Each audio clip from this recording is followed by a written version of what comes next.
Hi hello guys, welcome back to Aadya colourful. ನಾನು Suma. Friends, ಇವತ್ತಿನ ವಿಡಿಯೋದಲ್ಲಿ ತುಂಬಾನೇ ಈಸಿಯಾಗಿರುವಂತಹ ಒಂದು ಬ್ರೇಕ್ಫಾಸ್ಟ್ ರೆಸಿಪಿಯನ್ನು ನಿಮ್ಮ ಜೊತೆ ಶೇರ್ ಮಾಡ್ಕೊಳ್ತಾ ಇದ್ದೀನಿ. ಚಿತ್ರಾನ್ನ ಪುಳಿಯೋಗರೆ ತಿಂದು ಬೇಜಾರಾಗಿದ್ದರೆ ಒಮ್ಮೆ ರುಚಿಯಾದ ದಿಢೀರ್ ಬ್ರೇಕ್ಫಾಸ್ಟನ್ನು ತಯಾರಿಸಿ ನೋಡಿ ಫ್ರೆಂಡ್ಸ್. ತುಂಬಾನೇ ಈಸಿಯಾಗಿ ಮಾಡ್ಕೊಳ್ಳುವಂತಹ ಒಂದು ರೆಸಿಪಿ ಇದು. ಸೊ ಮೊದಲನೇದಾಗಿ ಒಂದು ಮಸಾಲೆಯನ್ನು ತಯಾರಿಸ್ಕೊಳ್ಬೇಕಾಗತ್ತೆ. ಅದಕ್ಕೆ ಇವಾಗ 2 ಟೇಬಲ್ ಸ್ಪೂನ್ ಆಗುವಷ್ಟು ಕಾಯಿ ತುರಿಯನ್ನು ಒಂದು ತಟ್ಟೆಗೆ ಹಾಕ್ಕೊಳ್ತಾ ಇದ್ದೀನಿ. ಹಸಿ ಕಾಯಿ ತುರಿಯನ್ನೇ ತಗೊಂಡಿರೋವಂಥದ್ದು. ಸೊ ಇವಾಗ ಅದನ್ನು ಒಂದು ತಟ್ಟೆಗೆ ಹಾಕೊಂಡ ನಂತರ ಒಂದು 1/4 ಟೀ ಸ್ಪೂನ್ ಆಗುವಷ್ಟು ನಾನು ಸಾಸಿವೆಯನ್ನು ಹಾಕ್ಕೊಳ್ತಾ ಇದ್ದೀನಿ. ಸಾಸಿವೆನ ರೋಸ್ಟ್ ಮಾಡಿಲ್ಲ, ಹಾಗೆ ಹಾಕ್ಕೊಂಡಿರೋದು. ಜೀರಿಗೆ ಕೂಡ ಅಷ್ಟೇ, ಜೀರಿಗೆ ಒಂದು ಅರ್ಧ ಸ್ಪೂನ್ ಆಗುವಷ್ಟು ಹಾಕ್ಕೊಂಡಿದ್ದೀನಿ.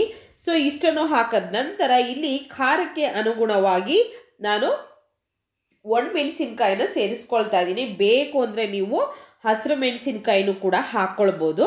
ಅದಾದ ನಂತರ ಸ್ವಲ್ಪ ಕೊತ್ತಂಬರಿ ಸೊಪ್ಪು ಇಷ್ಟನ್ನು ಕೂಡ ತಗೊಂಡಿದ್ದೀನಿ. ಸೊ ಬೇಕು ಅಂದರೆ ಇದಕ್ಕೆ ಕರಿಬೇವಿನ ಎಲೆ ಕೂಡ ನೀವು ಸೇರಿಸ್ಕೊಳ್ಬೋದು ರುಬ್ಬೋದಕ್ಕೆ. ಇವಾಗ ಎಲ್ಲದನ್ನು ಕೂಡ ಈ ಮಿಕ್ಸಿ ಜಾರ್ಗೆ ಹಾಕ್ಕೊಳ್ತಾ ಇದ್ದೀನಿ.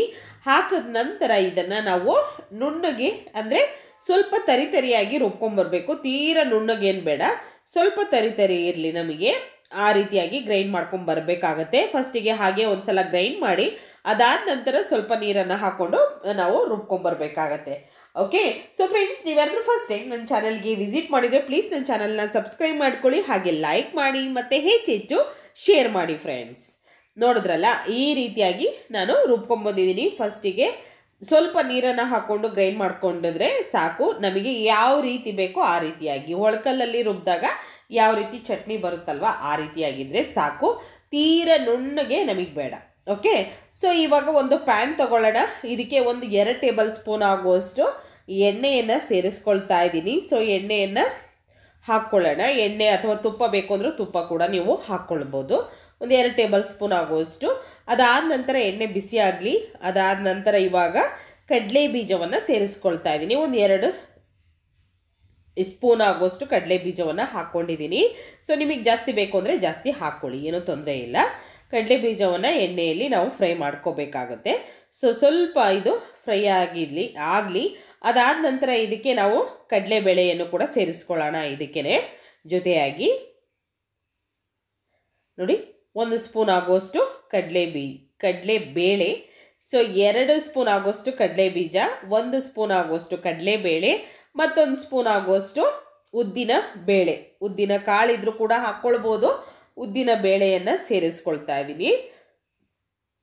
ಈಗ ಇಷ್ಟನ್ನು ಕೂಡ ಫ್ರೈ ಮಾಡ್ಕೊಳ್ಳೋಣ. ಹಾಗೆ ಇದಕ್ಕೆ ನಾವು ಗೋಡಂಬಿಯನ್ನು ಕೂಡ ಸೇರಿಸ್ಕೊಳ್ತೀವಿ. ಸೊ ಗೋಡಂಬಿ ಬೇಕು ಅಂದರೆ ಸೇರಿಸ್ಕೊಳ್ಳಿ, ಇಲ್ಲ ಅಂತಂದರೆ ಸ್ಕಿಪ್ ಮಾಡಿ, ಏನೂ ತೊಂದರೆ ಇಲ್ಲ. ಓಕೆ.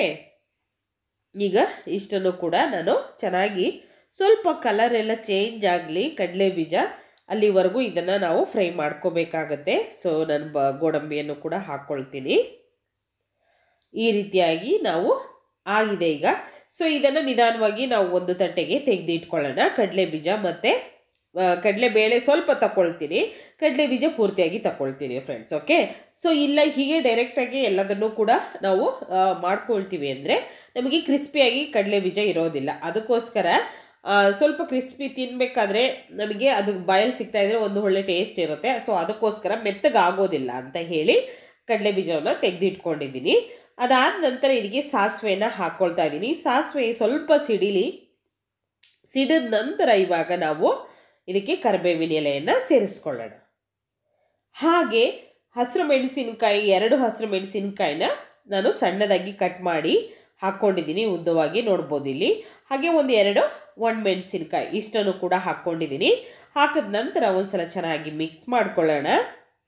ತುಂಬಾ ಈಸಿಯಾಗಿ ಮಾಡ್ಕೊಳ್ಳುವಂತಹ ಬ್ರೇಕ್ಫಾಸ್ಟು. ರಾತ್ರಿ ಉಳಿದಿರೋ ಅನ್ನದಲ್ಲೂ ಕೂಡ ನೀವು ಮಾಡ್ಕೋಬೋದು ದಿಢೀರಾಗಿ, ಅಥವಾ ಬೆಳಿಗ್ಗೆ, ಮಧ್ಯಾಹ್ನಕ್ಕೆ, ಸಂಜೆಗೆ ಯಾವಾಗ ಬೇಕಿದ್ರೂ ತಯಾರಿಸ್ಕೋಬೋದು ಈ ಒಂದು ರೆಸಿಪಿ. ಸಾಂಬಾರು ಯಾರು ಮಾಡೋರು ಅಂದಾಗ ದಿಢೀರಾಗಿ ಏನಾದರೂ ಮಾಡೋಣ ಅಂದರೆ ಖಂಡಿತ ಚಿತ್ರಾನ್ನಕ್ಕಿಂತ ಬೇಗ ಆಗುವಂತಹ ಒಂದು ರೆಸಿಪಿ ಅಂತಲೇ ಹೇಳ್ಬೋದು ಇದು. ಸೊ ಈಗ ರುಬ್ಬಿರೋಂಥ ಮಿಶ್ರಣನೂ ಕೂಡ ಹಾಕ್ಕೊಂಡು ಚೆನ್ನಾಗಿ ಮಿಕ್ಸ್ ಮಾಡ್ಕೊಳ್ತಾ ಇದ್ದೀನಿ. ಚೆನ್ನಾಗಿ ಮಿಕ್ಸ್ ಮಾಡಿದ ನಂತರ ಅದು ಮಸಾಲೆ ಎಲ್ಲ ಚೆನ್ನಾಗಿ ಎಣ್ಣೆಯಲ್ಲಿ ಬೇಯಬೇಕು. ಎಣ್ಣೆಯಲ್ಲಿ ಚೆನ್ನಾಗಿ ಬೆಂದಷ್ಟು ನಮಗೆ ಈ ಒಂದು ಬ್ರೇಕ್ಫಾಸ್ಟು ಚೆನ್ನಾಗಿ ಬರುತ್ತೆ. ಸೊ ನೋಡ್ಬೋದು ಈಗ ಚೆನ್ನಾಗಿ ಮಿಕ್ಸ್ ಮಾಡ್ಕೊಳ್ಳೋಣ. ಮಿಕ್ಸ್ ಮಾಡಿಕೊಂಡು ಇದನ್ನು ಬೇಯೋದಕ್ಕೆ ಬಿಡೋಣ. ಇದಕ್ಕೆ ನಾವೀಗ ಸ್ವಲ್ಪ ಉಪ್ಪನ್ನು ಕೂಡ ಸೇರಿಸ್ಕೋಬೇಕು. ಸ್ವಲ್ಪ ಅರಿಶಿನ ಪುಡಿಯನ್ನು ಹಾಕ್ಕೊಳ್ಳೋಣ. ನೋಡಿ ಸ್ವಲ್ಪ ಅಡುಗೆ ಅರಿಶಿನ ಹಾಕ್ಕೊಂಡಿದ್ದೀನಿ. ಅದಾದ ನಂತರ ರುಚಿಗೆ ತಕ್ಕಷ್ಟು ಉಪ್ಪನ್ನು ಕೂಡ ಸೇರಿಸ್ಕೊಳ್ತೀನಿ. ಇಷ್ಟನ್ನು ಹಾಕಿದ ನಂತರ ಒಂದ್ಸಲ ಚೆನ್ನಾಗಿ ಒಂದು ಒಳ್ಳೆ ಮಿಕ್ಸ್ ಕೊಡೋಣ. ಇದನ್ನು ನೀಟಾಗಿ ಮಿಕ್ಸ್ ಮಾಡಿಬಿಟ್ರೆ ನಮಗೆ ನೀಟಾಗಿ ಅದು ಕೇವಲ ಒಂದು 5ರಿಂದ 10 ನಿಮಿಷದಲ್ಲಿ ಈ ಒಂದು ರೆಸಿಪಿಯನ್ನು ನೀವು ತಯಾರಿಸ್ಕೊಳ್ಬೋದು. ಈರುಳ್ಳಿ, ಟೊಮ್ಯಾಟೊ ಯಾವುದೂ ಕೂಡ ಬೇಡ ಫ್ರೆಂಡ್ಸ್. ಓಕೆ, ತುಂಬಾ ಈಸಿಯಾಗಿ ಮಾಡ್ಕೊಳ್ಳುವಂತಹ ಒಂದು ಚಿತ್ರಾನ್ನ ಅಥವಾ ಒಂದು ಬ್ರೇಕ್ಫಾಸ್ಟ್ ರೆಸಿಪಿ ಅಂತಲೇ ಹೇಳ್ಬೋದು ಇದನ್ನು. ಸೊ ಈಗ ಚೆನ್ನಾಗಿ ಮಿಕ್ಸ್ ಮಾಡ್ಕೊಂಡಿದ್ದೀನಿ. ಸೈಡಲ್ಲೆಲ್ಲ ಎಣ್ಣೆ ಬಿಟ್ಕೊಳ್ತಾ ಇದೆ. ಇದೇ ರೀತಿಯಾಗಿ ಒಂದು 2 ನಿಮಿಷ ಇದನ್ನು ಹಾಗೆ ಬೇಯಿಸ್ಕೊಳ್ಳೋಣ. ಇವಾಗ ಇದಕ್ಕೆ ಅರ್ಧ ಹೋಳು ನಿಂಬೆ ಹಣ್ಣನ್ನು ಹಿಂಡಬೇಕಾಗುತ್ತೆ. ಸೊ ಈ ಅರ್ಧ ಹೋಳು ನಿಂಬೆ ಹಣ್ಣನ್ನು ಇದಕ್ಕೆ ನಾನು ಸೇರಿಸ್ಕೊಳ್ತಾ ಇದ್ದೀನಿ. ಈ ರೀತಿಯಾಗಿ ಸೈಡಲ್ಲೆಲ್ಲ ಎಣ್ಣೆ ಬಿಟ್ಕೊಳ್ತಾ ಇರಬೇಕು. ಸೊ ಆವಾಗ ಇದು ಚೆನ್ನಾಗಿ ಮಸಾಲೆ ಎಲ್ಲ ಬೆಂದಿದೆ ಅಂತ ಅರ್ಥ. ಇವಾಗ ನಾವು ಇದಕ್ಕೆ ನೋಡಿ ಬೆಂದಿದೆ. ಈ ರೀತಿಯಾಗಿ ನಮಗೆ ನೀಟಾಗಿ ಬರಬೇಕು. ಈಗ ಅನ್ನವನ್ನು ಮಾಡಿಟ್ಟಿರೋಂಥ ಉದ್ರುದ್ರವಾಗಿ ಅನ್ನವನ್ನು ಮಾಡ್ಕೋಬೇಕಾಗತ್ತೆ. ಸೊ ಈಗ ಅನ್ನವನ್ನು ಇದಕ್ಕೆ ಸೇರಿಸ್ಕೊಳ್ತಾ ಇದ್ದೀನಿ. ಸೊ ರಾತ್ರಿ ಉಳಿದಿರೋ ಅಂಥ ಅನ್ನದಲ್ಲಿ ಬೆಳಿಗ್ಗೆ ಮಾಡ್ಕೋಬೇಕು ಏನಾದರೂ ಬ್ರೇಕ್ಫಾಸ್ಟ್ ಅಂದರೆ ಈ ರೀತಿಯಾಗಿ ಮಾಡ್ಕೊಳ್ಳಿ, ಖಂಡಿತ ತುಂಬ ಚೆನ್ನಾಗಿರುತ್ತೆ. ಅಥವಾ ಬಿಸಿ ಅನ್ನದಲ್ಲೇ ಮಾಡ್ಕೊಳ್ತೀವಿ ಅಂದರೆ ಅದರಲ್ಲೂ ಕೂಡ ನೀವು ಮಾಡ್ಕೊಳ್ಬೋದು. ಸೊ ಈ ರೀತಿ ಅನ್ನ ಸ್ವಲ್ಪ ಉದ್ರುದ್ರವಾಗಿದ್ದರೆ ಚೆನ್ನಾಗಿ ನಮಗೆ ತಿನ್ನೋದಕ್ಕೂ ಕೂಡ ಇಷ್ಟ ಆಗುತ್ತೆ. ಅದಕ್ಕೋಸ್ಕರ ನೋಡಿ ಈ ರೀತಿಯಾಗಿ ಮಿಕ್ಸ್ ಮಾಡ್ಕೊಳ್ಳೋಣ. ಮಿಕ್ಸ್ ಮಾಡಿಕೊಂಡು ನಾನು ಈಗ ಕಡಲೆ ಬೀಜವನ್ನೆಲ್ಲ ಸೇರಿಸ್ಕೊಳ್ತೀನಿ. ಇದಕ್ಕೆ ಕಡಲೆ ಬೀಜ ಮತ್ತು ಸ್ವಲ್ಪ ಕೊತ್ತಂಬರಿ ಸೊಪ್ಪು ಇವೆರಡನ್ನೂ ಕೂಡ ಇದಕ್ಕೆ ಹಾಕ್ಕೊಳ್ಳೋಣ. ನೋಡಿ ಈ ರೀತಿಯಾಗಿ ಕಡಲೆ ಬೀಜ ಈಗ ಹಾಕಿದ್ರೆ ಗರಿ ಗರಿಯಾಗಿ ಇರುತ್ತೆ, ತಿನ್ನಬೇಕಾದ್ರೆ ಚೆನ್ನಾಗಿರುತ್ತೆ.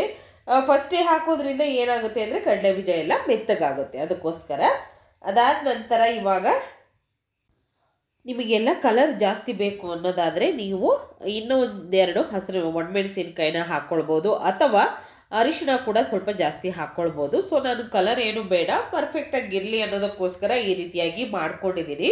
ನೀವು ಕೂಡ ಮನೆಯಲ್ಲಿ ರುಚಿಯಾಗಿರುವಂತಹ ಈಸಿಯಾಗಿರುವಂತಹ ಒಂದು ಚಿತ್ರಾನ್ನ ಪುಳಿಯೋಗರೆ ತಿಂದು ಬೇಜಾರಾಗಿದ್ದರೆ ಒಮ್ಮೆ ಈ ರುಚಿಯಾದ ದಿಢೀರ್ ಬ್ರೇಕ್ಫಾಸ್ಟನ್ನು ಒಂದ್ಸಲ ತಯಾರಿಸಿ ಫ್ರೆಂಡ್ಸ್. ಓಕೆ, ಸೊ ಈಗ ಆಗಿರೋದನ್ನು ಒಂದು ತಟ್ಟೆಗೆ ಸರ್ವ್ ಮಾಡ್ಕೊಳ್ತಾ ಇದ್ದೀನಿ.